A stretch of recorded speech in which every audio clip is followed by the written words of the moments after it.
Buenas tardes, ¿cómo les va? Buenas tardes. Buenas tardes. ¿Cómo andan?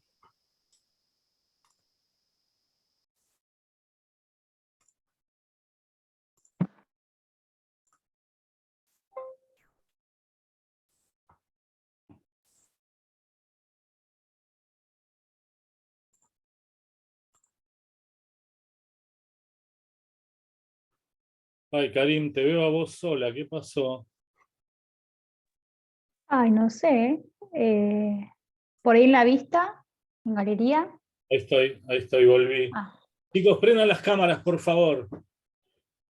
Por más que estén en pijama y pantuflas.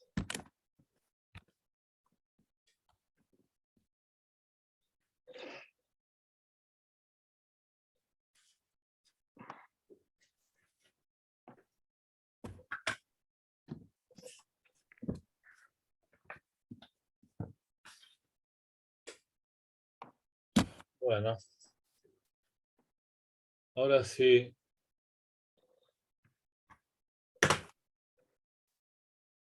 Muy bien. 4, 8, 9, 10. Ahí estamos. Bueno, ¿cómo les va? ¿Bien? Háblenme, a ver el volumen. Bien, todo bien, se escucha bien. bien. Bien, ahí. ¿Ustedes también me escuchan bien? Sí. Ok. Bueno, vamos a ver si podemos hacer la magia esta.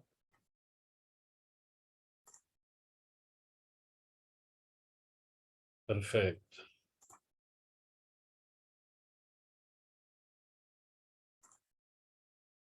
Muy bien, ahí estamos.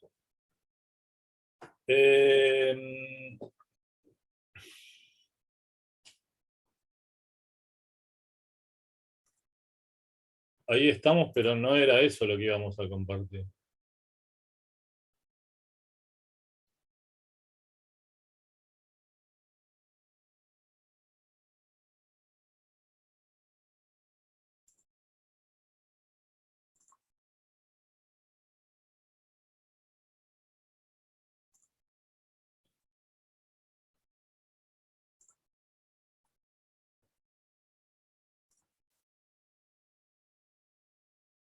¿Se acuerdan lo que habíamos visto?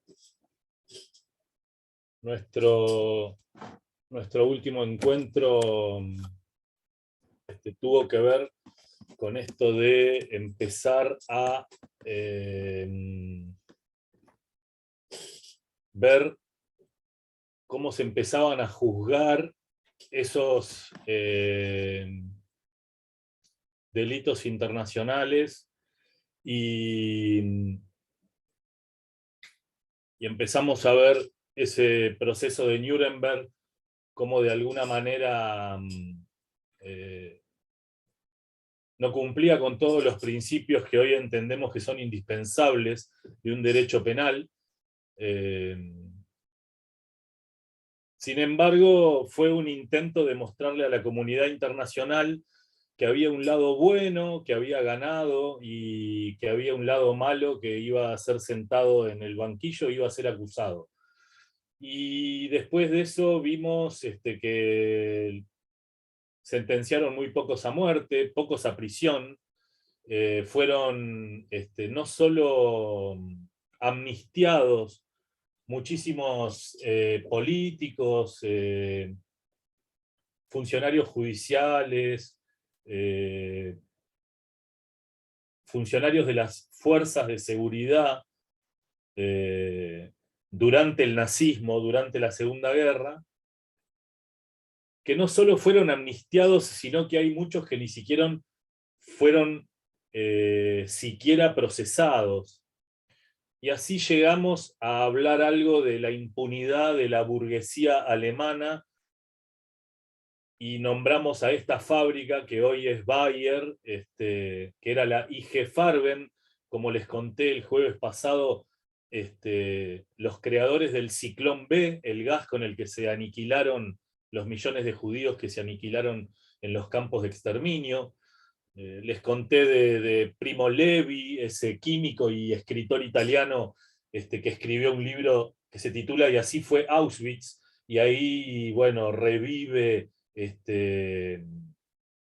la experiencia en una fábrica donde producían caucho, como les dije, para la maquinaria bélica, y también hablamos que había grandes banqueros que no habían sido condenados y demás.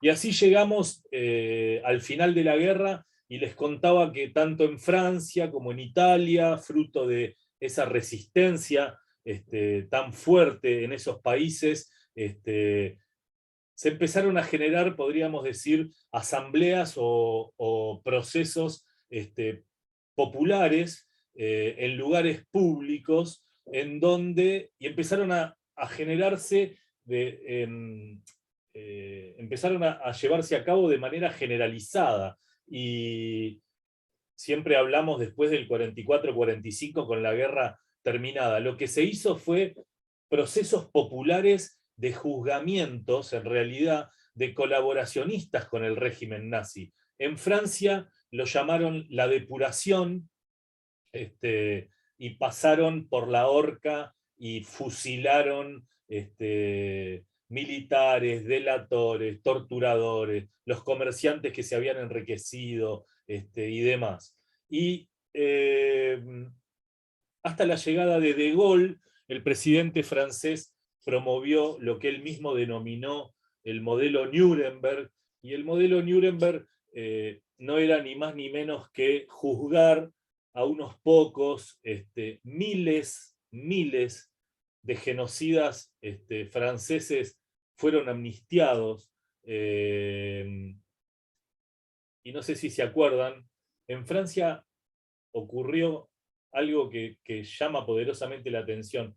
No solo que fueron amnistiados entre el año 47 y el año 53, sino que después esa gente volvió a ocupar cargos públicos durante lo que se llamó la Cuarta y la Quinta República.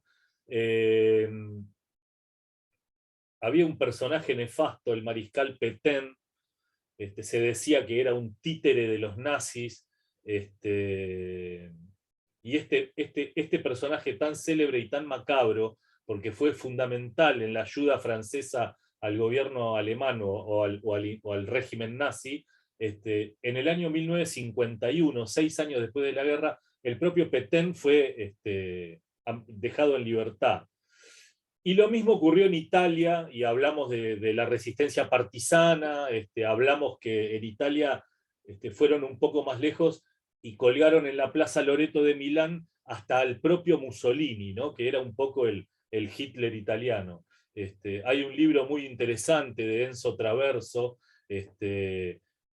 donde habla de la complicidad con las fuerzas de ocupación y demás. Y también vimos, finalizando nuestra clase, lo que se denominó un poco el pasillo vaticano, y era la ayuda de la Iglesia Católica para la partida, para la huida del continente de esta gente que había formado parte de este régimen, ¿no? Acá el Partido Comunista Italiano en ese momento tuvo un papel muy importante, porque amnistió también, se dice que a más de 200.000 genocidas, o sea, 200.000 personas que habían participado en crímenes internacionales, o lo que hoy diríamos crímenes de lesa humanidad. Hasta acá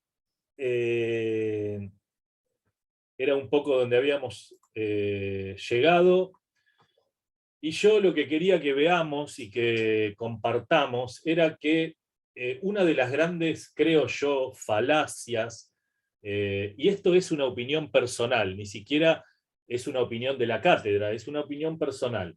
Yo creo que una de las grandes falacias que logró instalar ese triunfalismo ideológico, liberal de la salida de la guerra, es que Nuremberg era la demostración de un enfrentamiento entre la democracia y el fascismo. en donde las potencias democráticas habían cumplido una especie de rol, un rol progresivo en la lucha contra el fascismo, defendiendo ni más ni menos que lo que eran los valores democráticos, ¿no? Pero en realidad, cuando sabemos del bombardeo de Dresde, que como yo les conté, se hizo nada más que para probar las bombas de fósforo que querían estrenar los británicos, este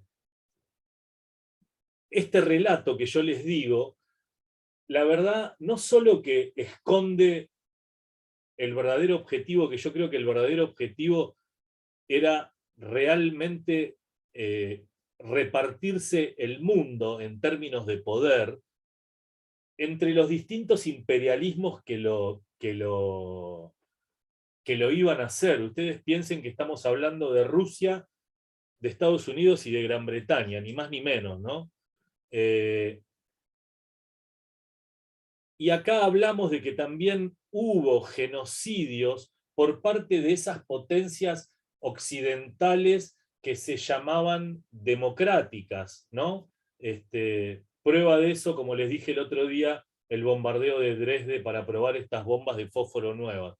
En Dresde se tiraron, se estima, 700.000 bombas. Y lo que se estima es que murió 1 millón de personas. Para que ustedes se den una idea, es como si ahora Gran Bretaña quisiera probar esas bombas de fósforo y digan, vamos a atacar Mar del Plata, que es una ciudad interesante porque tiene puerto, tiene un polo industrial en el oeste, vamos a hacer un bombardeo sobre Mar del Plata a ver cómo nos va. Y fruto de ese bombardeo, ustedes piensen que no quede nadie con vida. Esa es la magnitud que tuvo el bombardeo de Dresde, que nosotros en números de habitantes estamos más o menos cerca de eso. Como les dije también, ¿por qué digo que hubo genocidios perpetrados? Porque Dresde no tenía ningún tipo de interés militar, no había ningún tipo de objetivo militar. Era una ciudad que se utilizaba como un centro de refugiados y nada más claro que eso para poder afirmar que en realidad lo único que se mostraba, lo único que se pretendió, perdón, era demostrar que Inglaterra reclamaba un papel importante en este reparto del mundo que iba a haber cuando concluya la Segunda Guerra Mundial, que de hecho fue la Convención de Yalta, en donde Rusia, Inglaterra y Estados Unidos se dividen el mundo entre estas tres potencias. Y no solo existió el bombardeo de Dresde, sino que antes de que termine la Segunda Guerra Mundial, el peor flagelo bélico de la historia, asistimos, creo, a uno de los hechos más aberrantes, pero no solo de la Segunda Guerra Mundial. Yo creo que asistimos a uno de los hechos más aberrantes de la historia del hombre no de género, sino de raza.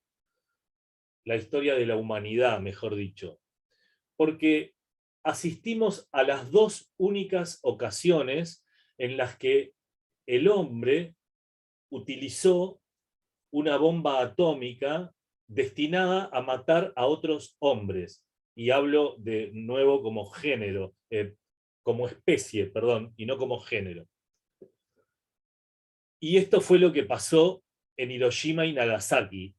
Las únicas oportunidades en la historia de la humanidad que se utilizó un arma de este tipo fue en Hiroshima y en Nagasaki. Bueno, si los ingleses querían demostrar que estaban fuertes en armamento y que querían tener un rol importante en este nuevo reparto del mundo, sin lugar a dudas, los Estados Unidos quisieron demostrar quién era el nuevo amo en este mundo, ¿no? Y esta demostración, además, creo que estaba muy claramente dirigida hacia la Unión Soviética,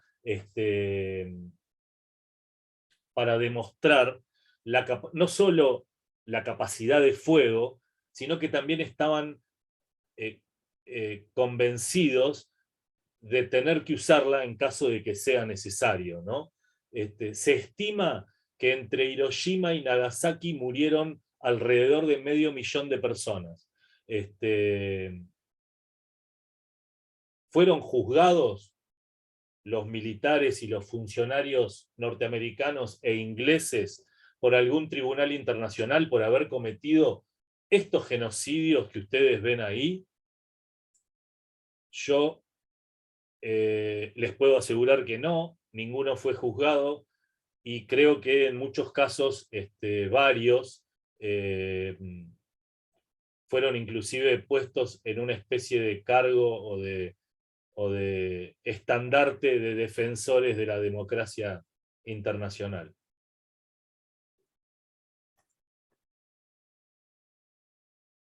Concluida la guerra, y en este proceso de Nuremberg que venimos repasando, lo que nos deja Nuremberg es lo que se conoce como los 7 principios de Nuremberg. 7 principios que para ustedes quizás no traigan cosas demasiado interesantes, porque seguramente habrán visto estos principios en algunas otras clases o materias. Pero vamos a hacer yo les quiero hacer un brevísimo punteo de esto sin dejar de recordarles que estamos hablando del año 45, ¿sí? Estamos hablando del momento mismo en el que acababa de terminar la guerra. Y por eso digo, quizá nos sirva ponernos en ese contexto histórico para ver que estos principios de Nuremberg sí traían cosas buenas, y sí creo que de alguna manera se constituyeron en la primera base para poder hablar hoy de un derecho penal internacional o de tribunales con jurisdicción para poder procesar y condenar este tipo de crímenes internacionales. El primer principio, ese que ustedes leen ahí, se basa, al igual que casi todos los principios, en el artículo 6 del Estatuto de Nuremberg, del estatuto que creó el Tribunal Internacional, que por supuesto estableció la competencia del Tribunal de Nuremberg para juzgar y castigar personas, y como individuos o como miembros de organizaciones que hayan cometido alguno de los delitos de lo que en el artículo 6 son los incisos A, B y C. El principio 1, ahora, por supuesto, está formulado en términos generales, ¿no? La norma general que sirve de fundamento a este principio 1 es que el derecho internacional puede imponer deberes a los individuos directamente, o sea, sin interposición de la justicia doméstica o de la justicia nacional. Las conclusiones del tribunal son muy definidas, podríamos decir, con respecto a la cuestión de si las reglas de derecho internacional se pueden aplicar a los individuos. Lo que dice Nuremberg es que el derecho internacional impone deberes y responsabilidades a los individuos. Dice, se encarga de aclararlo, tanto a los individuos como a los estados, ¿no? Nuremberg dice que esto fue reconocido desde hacía tiempo, y los delitos contra el derecho internacional, y esto es la parte más interesante de este principio 1, son cometidos por hombres, dice la conclusión del tribunal, y no por entidades abstractas.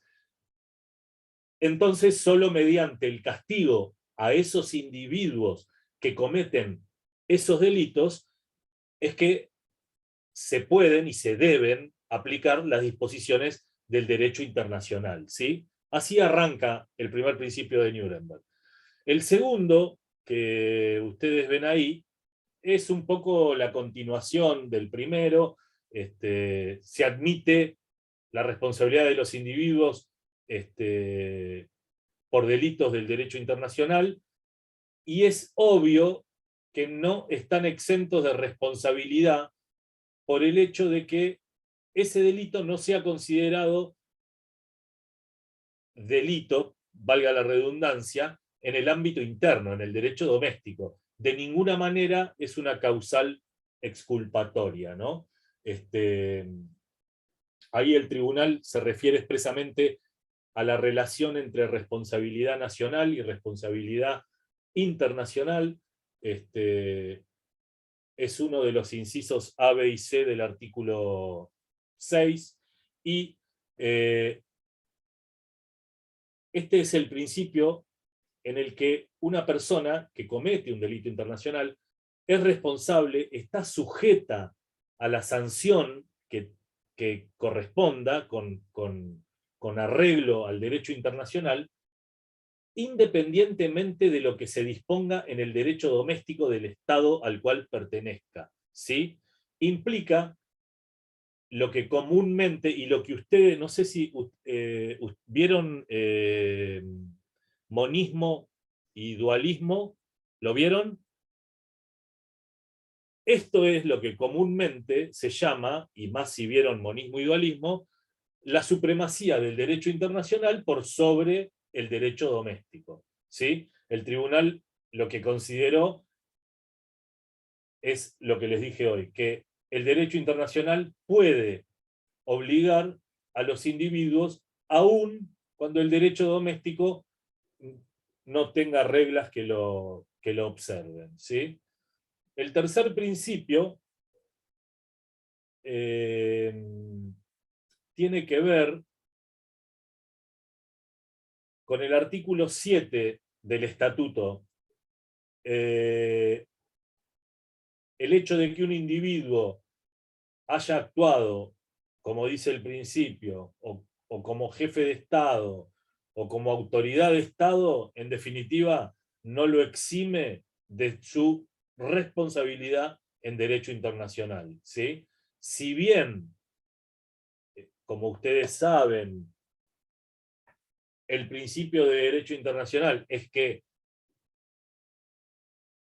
yo creo que en la mayoría de las circunstancias el derecho internacional tiende a proteger a los representantes del Estado, esto no es aplicable cuando estamos hablando de actos que son condenados como delitos en derecho internacional, ¿sí? Y así nos vamos al 4.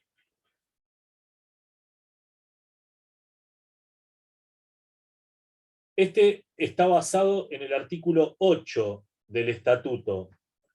Anoten los artículos porque es probable que una de las preguntas de examen seguramente tenga que ver con los principios de Nuremberg. Este principio tiene que ver con el artículo 8. Y la idea expresada en este principio 4 de Nuremberg es que las órdenes de los superiores no pueden ser acusadas, perdón, no pueden ser alegadas como eximentes cuando el acusado tuvo la posibilidad moral de tener una opción. Esto es, les mencioné yo la teoría del diures en algún momento de los británicos. ¿Alguna vez hablamos de eso o no?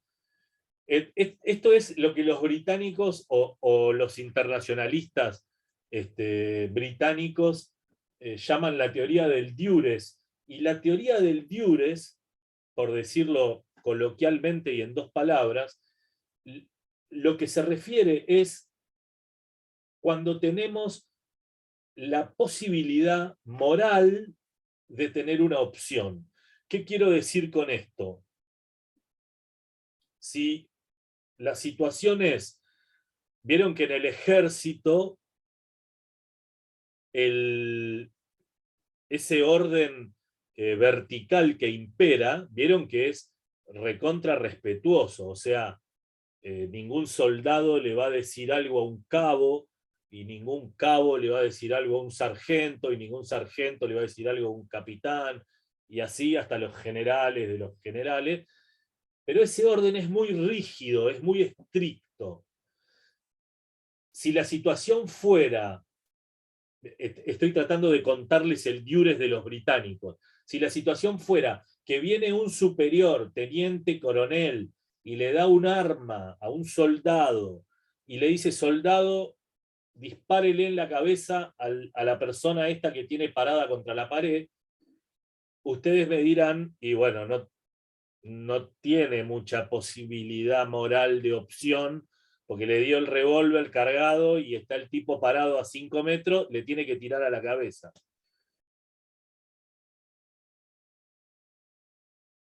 ¿Ustedes qué creen? ¿Hay alguna posibilidad moral de opción en esta situación? Paramos la película acá.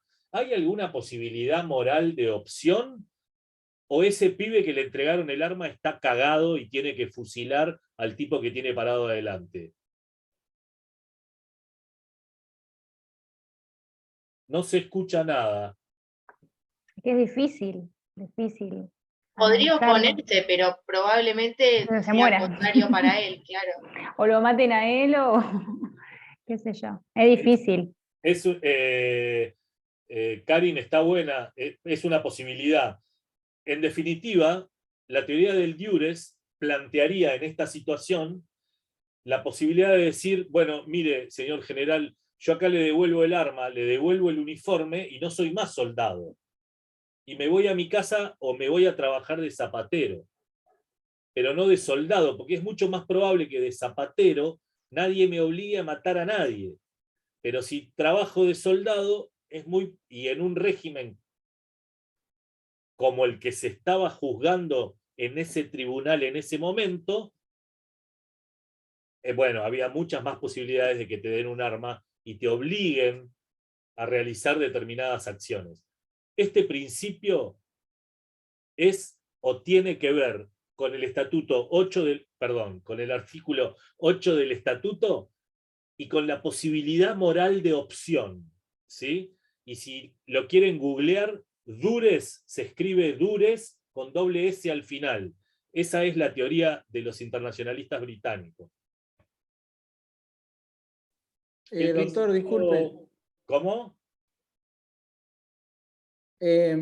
Si la disidencia implicaría obtener la muerte propia, no se aplicaría este principio, ¿verdad?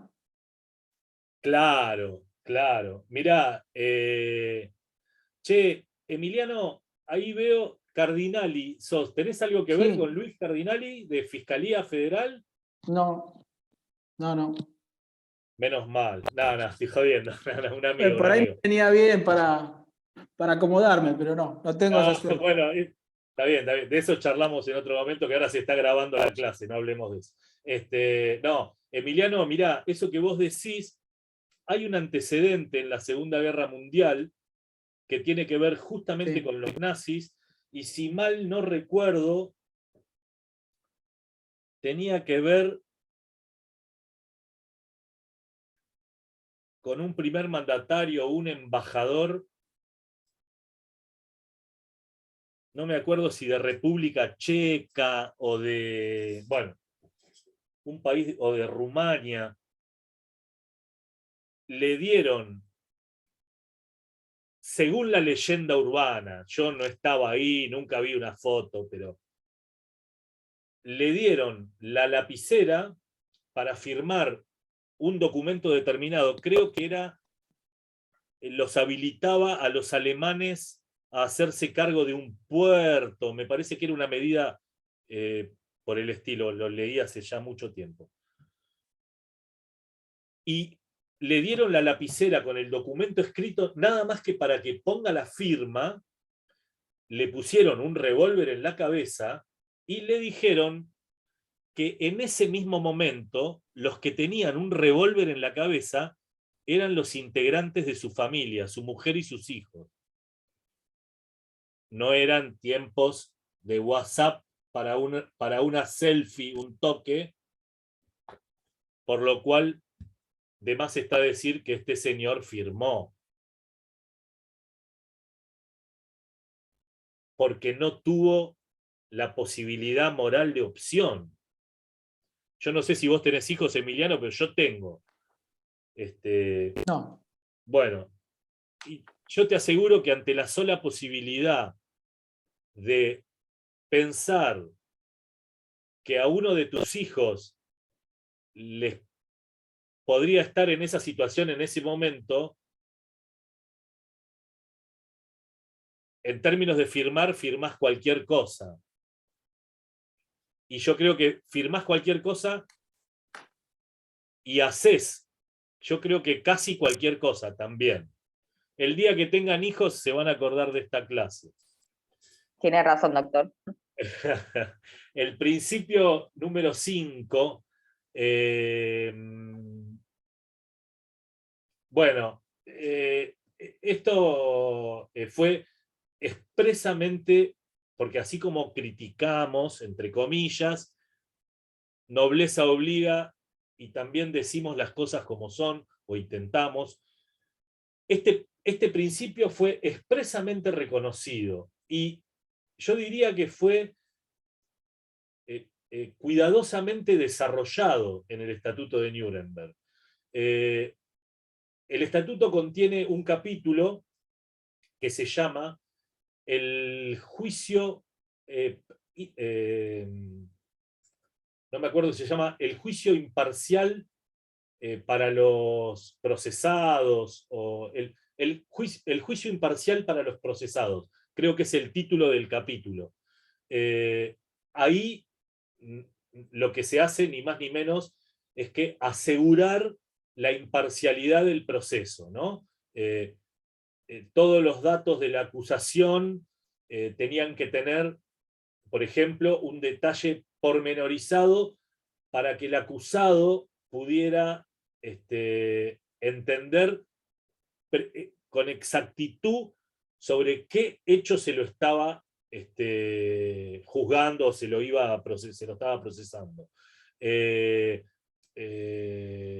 Había una copia de acusación para cada uno de los acusados y sus abogados. Todos los documentos estaban traducidos en los idiomas que el acusado entienda. El interrogatorio, por ejemplo, se hacía en una instrucción que se hacía siempre con el traductor, con la defensa presente, siempre en un idioma, bueno, que entienda, y si no, con el traductor y siempre la defensa presente. El acusado tenía derecho a defenderse por sí mismo, o por supuesto disponer la ayuda letrada de un abogado. El acusado tenía derecho a presentar, tanto por sí como por un abogado, todas las pruebas que abonaran en su defensa. Tenía el derecho a repreguntar a cada uno de los testigos que se sentaban a declarar y demás. Esto del juicio imparcial, por supuesto, también se encargaron de que conste en las sentencias, ¿no? El tribunal se encargó de declarar que todos los derechos que tenían a pedir, a obtener, sobre los hechos, sobre el derecho, hasta donde se pudo, y en la medida que se pudo, se le dio un marco de imparcialidad a todo el proceso de Nuremberg y de Tokio, porque en paralelo a Nuremberg existió el Tribunal Internacional Penal constituido para Tokio. Y digo, hasta donde se pudo, porque si bien se observaron todas las reglas de los sistemas occidentales más avanzados en materia penal, creo que no nos podemos olvidar de que estamos hablando del juicio de los vencedores a los vencidos. Por lo tanto, lo podemos pintar de imparcialidad, lo podemos inyectar de imparcialidad y le podemos dar todas las formas de imparcialidad que se puedan. Pero el juicio sigue siendo entre los que ganaron, juzgando a los que perdieron. Por lo tanto, hay un libro que se llama Crónica de una muerte anunciada, ¿no? Y bueno, esto le cabría perfectamente a este capítulo también. El principio 6, no nos vamos a detener mucho. Hago una sola referencia. El principio 6, como lo leen ahí, miren, destaqué, los delitos enunciados a continuación son punibles como delitos en derecho internacional. Y ahí viene la enumeración, los delitos contra la paz, y qué significa un delito contra la paz. Eso que dice el principio ahí, eso significa. Planear, preparar y demás.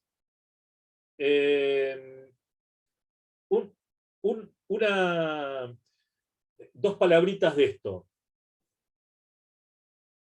Hubo una alegación por parte de la defensa que refutaba esto de que la guerra de agresión no era un crimen internacional o no era un delito internacional. Esto lo refuta el tribunal y se basa en lo que se conoce como el pacto Bryan-Kellogg. El pacto Bryan-Kellogg es un pacto que tiene lugar en el año 39, en el momento que se inicia la Segunda Guerra Mundial. En realidad tiene un título más largo, es el Tratado de renuncia a la guerra, algo así. Conocido en la jerga, el pacto Bryan-Kellogg o Kellogg-Briand.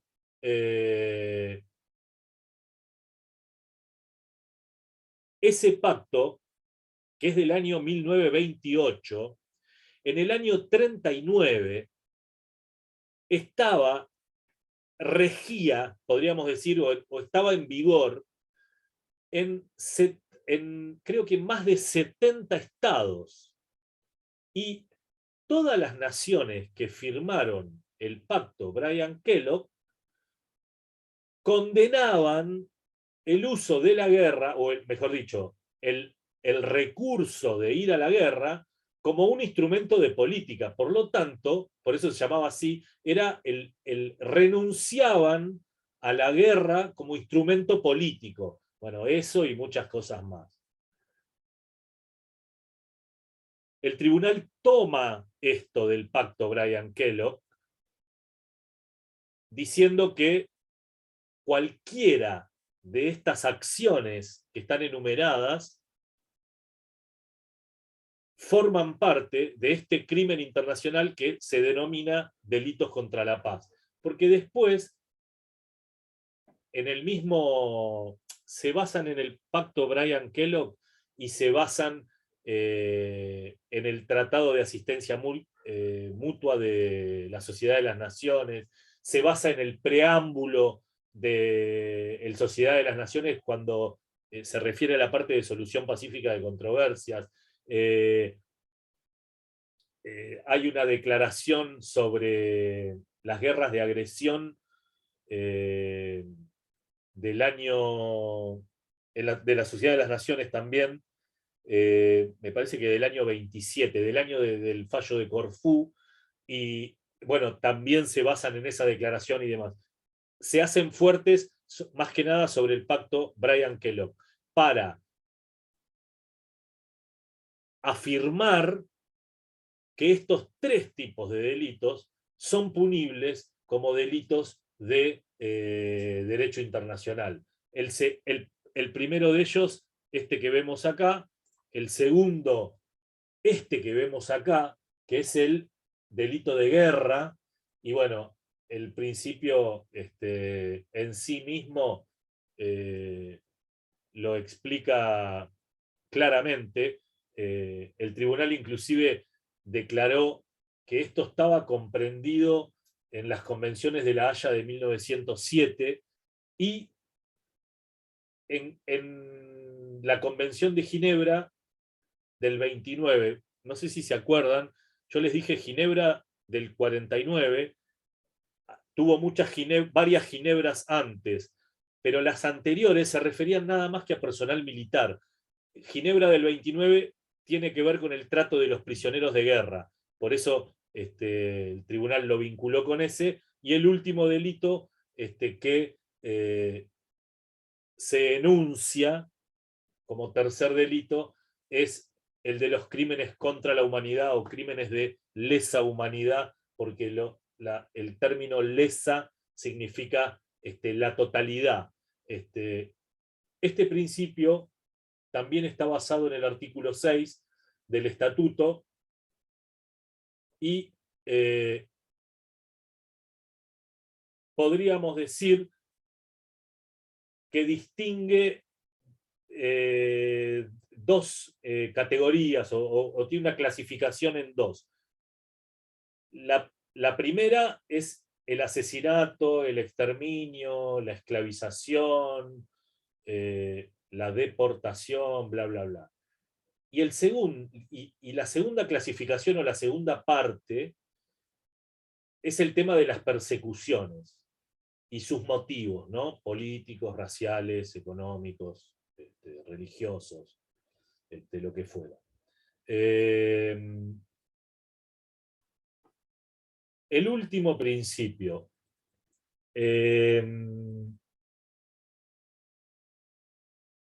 Nuremberg afirmó esto.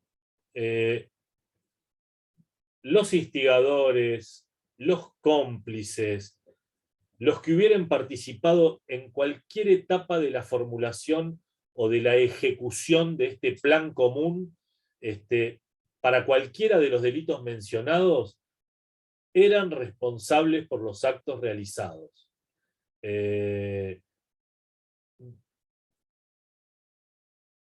Lo van a leer del libro de la cátedra, no presenta mayores inconvenientes, pero se encargó de remarcar la complicidad, ¿no?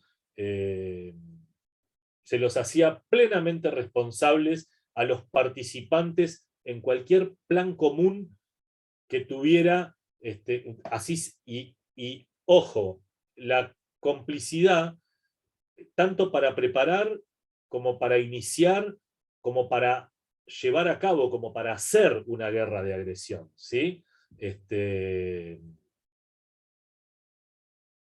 Eso es un poco el final de los principios enumerados en Nuremberg.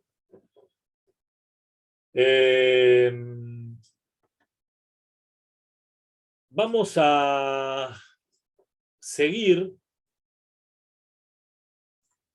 No.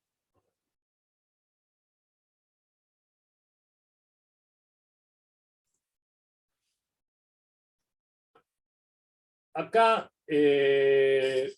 vamos a empezar a...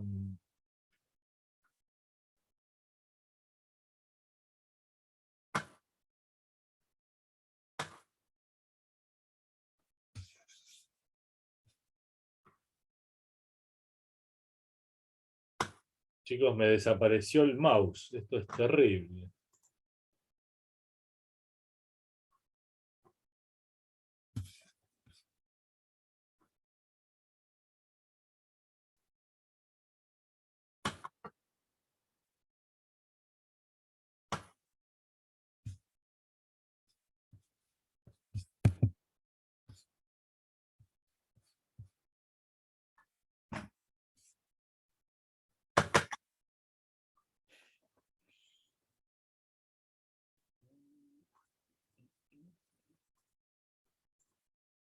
Acá estoy.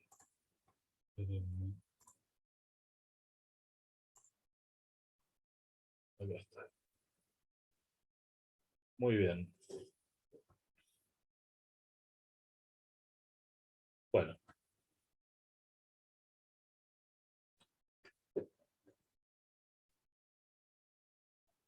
Vamos a hablar los 15 minutos que vamos a tener de charla sobre los tribunales, lo que se denominaron los tribunales ad hoc, porque yo creo que no hubiera sido posible hoy estar asistiendo a una Corte Penal Internacional sin la existencia de la experiencia o las experiencias anteriores que contribuyeron sin lugar a duda a que exista una jurisdicción penal internacional. Yo creo que fue indispensable para que esto hoy pueda existir, con todas las falencias y los defectos que pudo haber tenido, tanto los tribunales de Nuremberg como los tribunales ad hoc para Yugoslavia y para Ruanda, ¿no?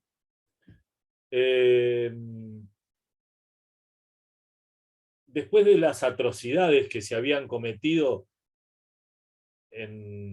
tanto en Ruanda como en Yugoslavia, pareciera como si la comunidad internacional o la opinión pública de alguna manera hubiera reaccionado, ¿no?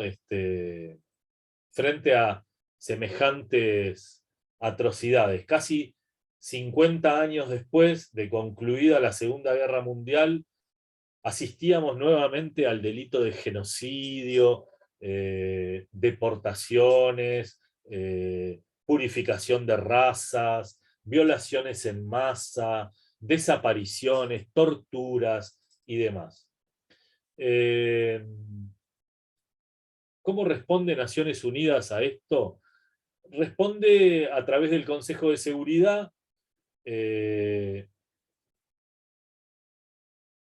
tomando la decisión de crear tribunales especiales o ad hoc en estos países en donde se estaban cometiendo crímenes internacionales, crímenes contra la paz, crímenes contra la guerra y los crímenes contra la humanidad que habíamos recibido, podríamos decir, cuya definición habíamos recibido de los tribunales de Nuremberg. Este procedimiento de creación de un tribunal ad hoc significa al efecto de. Entonces, esta creación de un tribunal ad hoc que estuviera legitimado para juzgar crímenes de guerra en nombre de la comunidad internacional toda, en un momento en el que todavía había enfrentamientos, entre que todavía había enfrentamientos beligerantes, militares, es un procedimiento completamente distinto al cómo se estableció el Tribunal de Nuremberg, ¿sí? Parecía como que, lo que les dije hoy, como que la comunidad internacional no podía aceptar las atrocidades que se estaban cometiendo. Así, en 1993 se creó el Tribunal Internacional para Yugoslavia y al año siguiente el Tribunal Internacional para Ruanda, los dos con competencias muy definidas y creo que con tres exigencias. Una exigencia política, una exigencia moral y una exigencia jurídica, por supuesto, ¿no? ¿Por qué política? Porque era la primera vez que el Consejo de Seguridad de Naciones Unidas tomaba como medida el establecimiento de un tribunal ad hoc en vez del envío de tropas o en vez de el uso de la fuerza, ¿sí?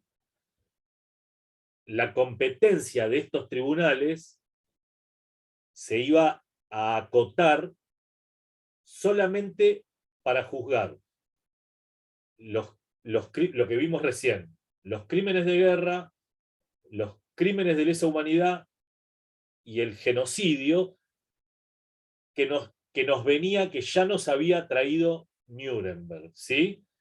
Y además le enganchaban los convenios de derecho internacional humanitario vigentes, ¿sí? Por eso digo exigencia política. ¿Por qué una exigencia moral?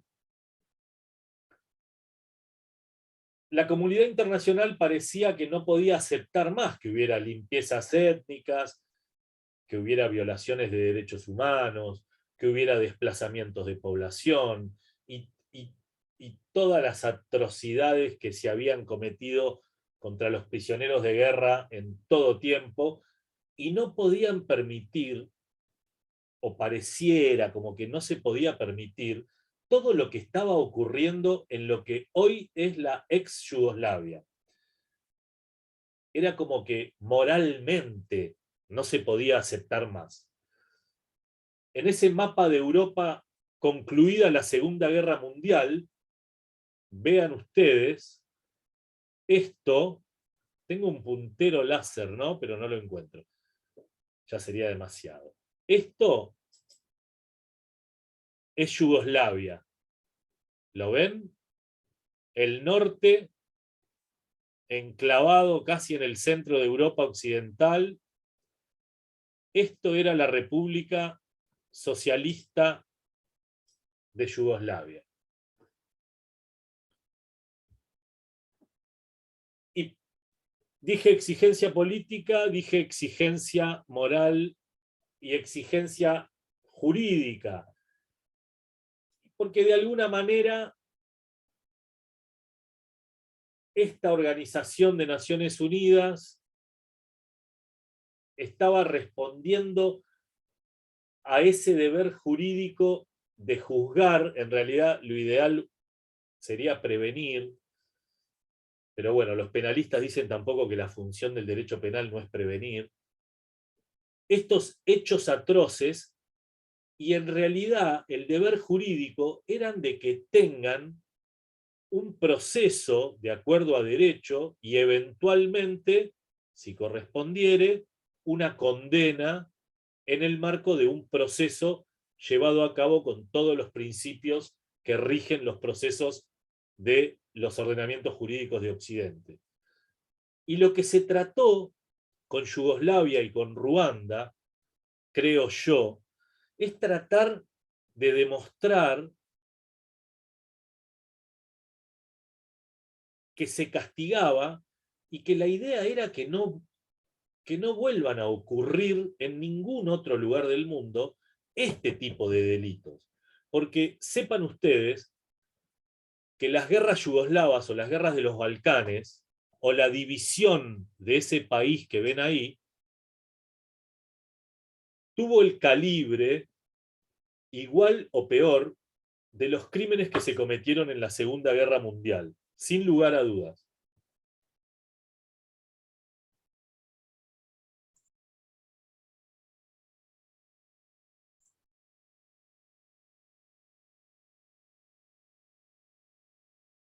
Miren qué diferencia. Este es el mapa de Europa hoy. Y todo esto de acá era Yugoslavia. Así que se las hago más fácil y se lo muestro así. Esto era Europa al fin de la Segunda Guerra Mundial. Y esto es Europa hoy. Miren cuántos países nuevos han aparecido en escena. Además, este violeta de acá es Ucrania. ¿Saben? Ucrania, miren el lugar geográfico que ocupa, ¿no? Ustedes piensen que el gas de este país naranja que es Rusia abastece a este subcontinente que llamamos Europa. Ucrania significa pasaje o pasadizo, miren a dónde está. Para poder llegar a Europa hay que pasar por acá. Y acá uno entiende por qué la OTAN, que firmó, concluida la Segunda Guerra, el Pacto de Varsovia, y que le dijeron a los rusos, nosotros de acá, de donde dividimos Alemania para el este, no nos vamos a mover una pulgada, fue la palabra que usó el secretario de Estado americano. Y fíjense que hoy, además de tener bases en todos estos países, Finlandia pide ser parte de la OTAN, y si Ucrania forma parte de la OTAN, las bases de la OTAN van a llegar desde acá hasta acá. Es entendible por un lado que a Moscú, se haya cansado después de 30 años de verlos moverse, es como que hubieran dicho, basta muchachos, hasta acá sí y más de acá no. Y es probable para mí que Ucrania termine dividida después de la independencia de sus dos países, de sus dos provincias que se independizaron, que termine dividida como fue en algún momento la vieja Alemania. Pero volviendo a nuestro tema, esto que está remarcado en rojo es el antiguo límite de lo que era Yugoslavia. Esto era Yugoslavia. Y Yugoslavia se transformó, todo este territorio se transformó en este lugar en donde conviven estas 6 naciones independientes.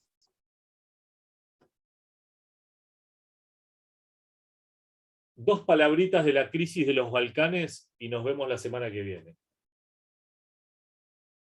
El conflicto de los Balcanes, por supuesto, sin pretender abarcarlo, porque nos podría llevar un cuatrimestre entero, se registra durante... Tito murió en el 80, fines de los 80, principios de los 90, empiezan a haber crisis registradas en la región norte de Yugoslavia, en todo lo que era esta parte. Y acá los principales acontecimientos para entender un poco mejor por qué la creación o en qué contexto el tribunal tenía que llevar adelante su cometido, tenemos que entender que estas 6 naciones que estaban unidas como una olla a presión en lo que se llamaba la República Socialista la República Federativa Socialista de Yugoslavia, era el nombre completo. Como les dije, las rispideces empiezan una vez que murió Tito. Tito era amigo de Stalin, un mariscal que murió en el año 80. Mientras estuvo Tito, nadie se movió. Con Tito muerto, piensen que en el 89 cae el muro de Berlín, y esto le da fuerza a 2 países secesionistas. Chao, mi amor.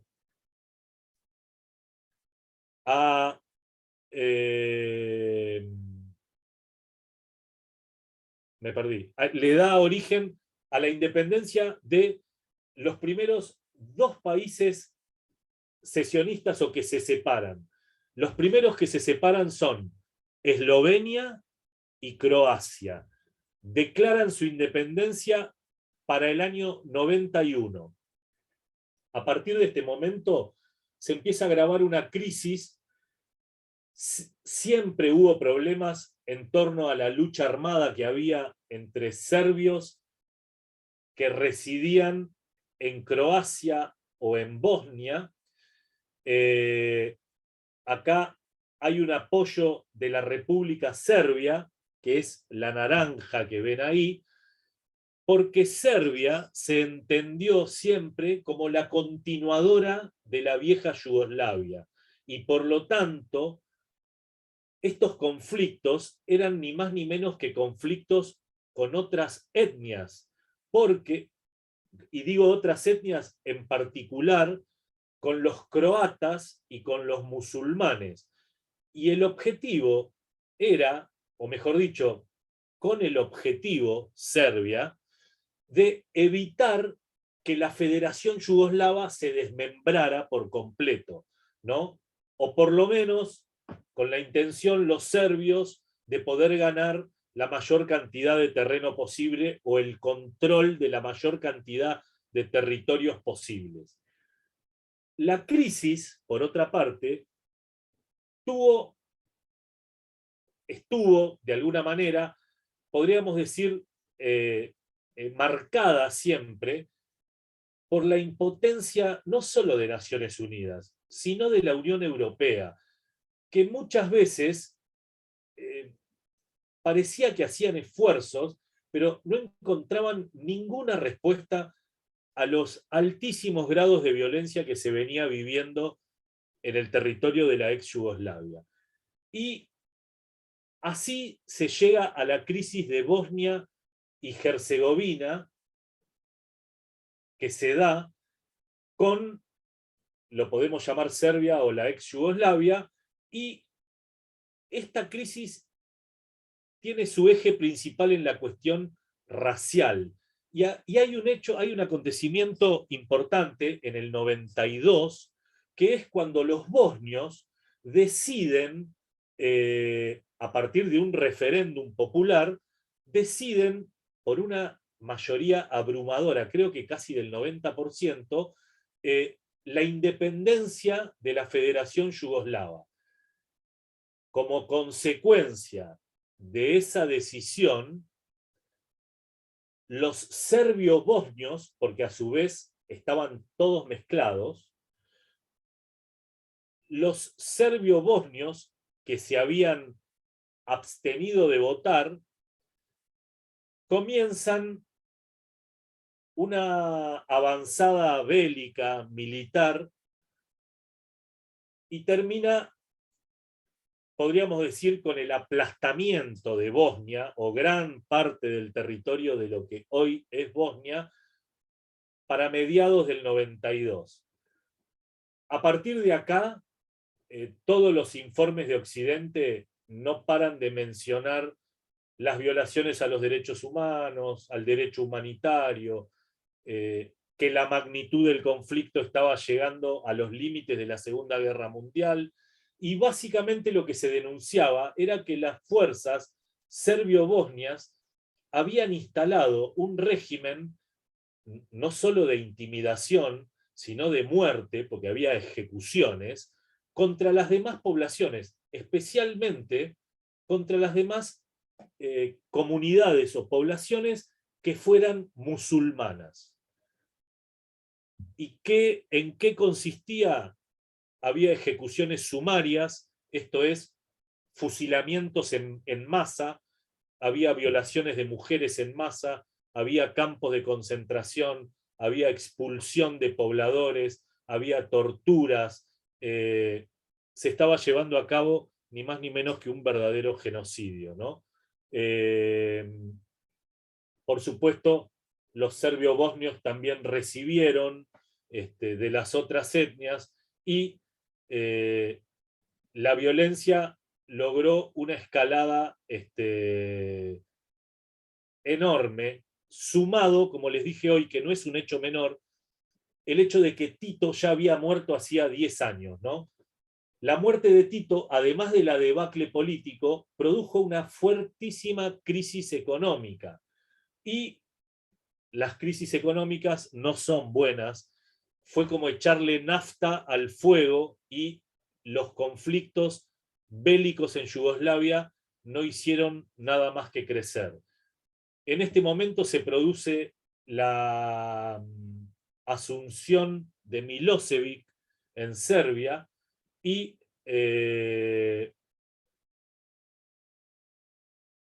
todos los conflictos sangrientos que vinieron a continuación. Este es el Tribunal Penal Internacional para la ex Yugoslavia, está instalado en la ciudad de La Haya. En nuestra clase que viene vamos a ver cómo se compone y qué jurisdicción tiene. Porque es muy cortito, porque comparte órganos con el Tribunal Internacional Penal para Ruanda. Vamos a ver brevemente el conflicto bélico de Ruanda y vamos a terminar hablando de la Corte Penal Internacional para nuestras últimas 2 clases poder dedicarnos a los derechos humanos.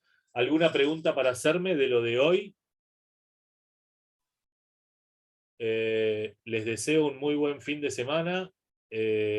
Nuestros próximos encuentros van a ser vía Zoom. Anoten los artículos que les dije hoy y lean los principios de Nuremberg. El jueves que viene terminamos tribunales internacionales y nuestros 2 jueves siguientes hablamos de derechos humanos.